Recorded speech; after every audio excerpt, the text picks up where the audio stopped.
Welcome to Conspiracist. Today we're doing a deep dive into a pretty fascinating hypothesis. The idea that governments, maybe worldwide, have deliberately hidden evidence of something called ancient astral technologies. That's right. It's a concept that pulls together threads from archaeology, alternative history, and even ufology sometimes. And our goal here, just to be clear up front, is to really examine the evidence and the arguments behind this idea. We're aiming for a professional, objective look, no sneering, no instant dismissals, just evaluating the claims. Absolutely. It deserves a serious look, whatever conclusions one might draw eventually. So maybe we should start by defining what proponents mean by ancient astral technologies. Good idea. What falls under that umbrella? Generally, it refers to technologies believed to have existed way back in ancient civilizations, but technologies that seem, well, far too advanced for what we normally think those societies could achieve. And the astral part, does that mean related to space or stars? Yes, often there's a connection made to celestial knowledge, astronomy, maybe even, cosmology or things beyond Earth. Technologies linked somehow to the stars or the cosmos. Okay, so what kind of evidence do people point to argue that these technologies existed and, crucially, are being hidden now? Well, one of the biggest areas is megalithic structures. Think pyramids, Stonehenge, sites like that. Right, the usual suspects in these kinds of discussions. Exactly. The argument is often that building these things required techniques or perhaps an understanding of astronomy for alignment. That just seems beyond the capabilities we attribute to them. Like the sheer scale or the precision. Both. And specific theories crop up, like the Orion correlation theory for the Giza pyramids. Yes, the idea that the pyramids map the stars in Orion's belt. Precisely. And proponents often link this to either influence from extraterrestrials or maybe a lost, super advanced human civilization, like an Atlantis-type concept. And within Giza, specifically the Great Pyramid, there's that debate about the shafts inside, isn't there? That's a classic example.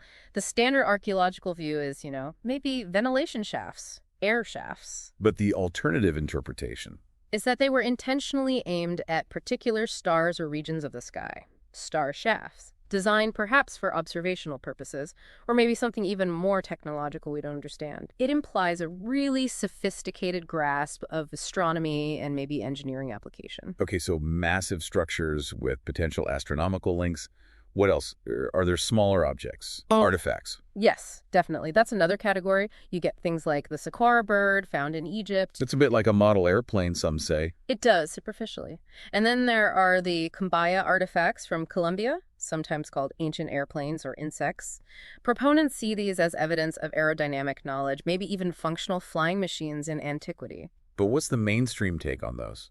Mainstream archaeology tends to view them very differently, more like stylized representations of, birds or insects fitting within the known artistic and religious symbolism of those cultures, not as technical blueprints. So a real divergence in interpretation there. A huge one, and that interpretive gap is central to this whole topic. What about written records, ancient texts, myths? Do they play a role? Oh, absolutely. They're frequently brought into the discussion. Proponents often read ancient myths or religious texts as literal or perhaps coded descriptions of advanced technology or even interactions with off-world beings. This sounds like the territory of ancient astronaut theory. It overlaps heavily. The idea that gods or divine figures in ancient texts from Hindu scriptures, Egyptian mythology, even some interpretations of Gnostic texts or Mormon beliefs were actually extraterrestrials with superior technology. Any specific examples often cited? The Vaimanas from ancient Indian epics are a very common one, described sometimes as flying chariots or palaces. Proponents might see these as descriptions of aircraft or spacecraft. But again, mainstream scholarship would interpret those differently. Yes, typically as mythological or symbolic elements, divine vehicles, celestial palaces, metaphors for power, not literal machines. And it's worth mentioning things like the Vaimanika Shastra. What's that? It's a text that surfaced in the early 20th century, claiming to be an ancient manual on aeronautics. It's often cited in these contexts, but historical and scientific analysis shows it's not genuinely ancient, and the technical descriptions don't really hold up. It's generally considered pseudoscience. Interesting. So texts are interpreted through a specific technological lens by proponents. Right. And astronomical knowledge itself is another pillar. How so? More than just the alignments. Yeah, the claim is sometimes made that certain ancient cultures possessed astronomical information they seemingly shouldn't have had, given their assumed level of technology. Like what? Well, the complexity of the Mayan calendar is one example often mentioned, or the supposed knowledge of the Dogon people in Mali about Sirius being a binary star system, something not easily observable without telescopes. Okay, but we know ancient civilizations were skilled astronomers, don't we? For calendars, agriculture, religion. Absolutely, there's no denying that. The Egyptians oriented buildings and developed a solar calendar based on Sirius's rising. The Maya had their incredibly precise long count calendar. Stonehenge obviously has solar and lunar alignments built into it.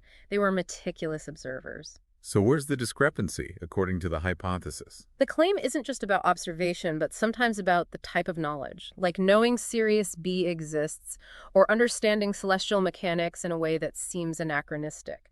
However, it's important to note that even with sophisticated observation, their understanding of what celestial objects were could be quite different from ours. Comets, for instance, were often thought to be atmospheric things, not objects in space. Got it. So we have structures, artifacts, texts, astronomical knowledge, Yeah. all interpreted as potential evidence. Now, the other part of the hypothesis, concealment. Why would governments hide this if it were real? The proposed motivations often run parallel to classic UFO cover-up theories. Okay. Fear of panic, national security. Exactly. The idea that revealing definitive proof of, say, incredibly advanced ancient technologies, perhaps even non-human in origin, could shatter existing paradigms. Religious, social, economic structures might be destabilized. So control, maintaining the status quo. That's often the argument. Or perhaps a fear that the technology itself, if rediscovered or understood, could be dangerous. Weaponized, maybe, or that certain groups want to keep that knowledge for themselves. Is there any specific framework suggested for how this concealment happens? Sometimes it invokes ideas similar to what people like Donald Kehoe talked about regarding UFOs, a sort of silence group, a shadowy cabal within governments or intelligence agencies, actively suppressing finds, discrediting researchers, managing the narrative. It posits a coordinated long-term effort. Okay, so that lays out the core claims and the reasoning behind them. Now let's shift perspective. How does mainstream science and archaeology respond to all this? Well, on the construction side, mainstream archaeology provides pretty robust explanations for how megalithic sites could have been built using known ancient techniques. Like ramps, levers, rollers, lots of organized labor. Precisely. And crucially, there's experimental archaeology. People have actually gone out and replicated methods for moving very large stones using period-appropriate tools and methods, demonstrating it was feasible, albeit incredibly difficult and resource-intensive. And the pyramids specifically, is there evidence of how they were built? There's significant evidence showing an evolution in pyramid building in Egypt. It didn't just appear fully formed. You see development from simpler burial mounds to mastabas, then Djoser's step pyramid, attempts like the bent pyramid, and finally the true pyramids at Giza. This progression suggests a learning curve using Egyptian ingenuity and resources, not suddenly imported super technology. We have records of work crews, supply chains. So a developmental history rather than a sudden leap. That's the picture supported by the archaeological record, yes. And what about the broader theories? Ancient aliens, lost, high-tech civilizations, how are they viewed? Generally, they're regarded with considerable skepticism within mainstream archaeology, often labeled as pseudo-archaeology. Why that term? What's the issue? The criticism usually centers on methodology, things like taking evidence out of context, relying on logical fallacies rather than sound reasoning, prioritizing sensational claims over rigorous analysis, and often ignoring or dismissing contradictory evidence. Are there specific archaeologists who've addressed these theories? Oh, yes. Figures like Colin Renfrew, Garrett Fagan, Kenneth Fetter, many have written extensively, critiquing the arguments and showing how they often misunderstand or misrepresent the archaeological findings. They argue it frequently relies on a kind of argument from ignorance.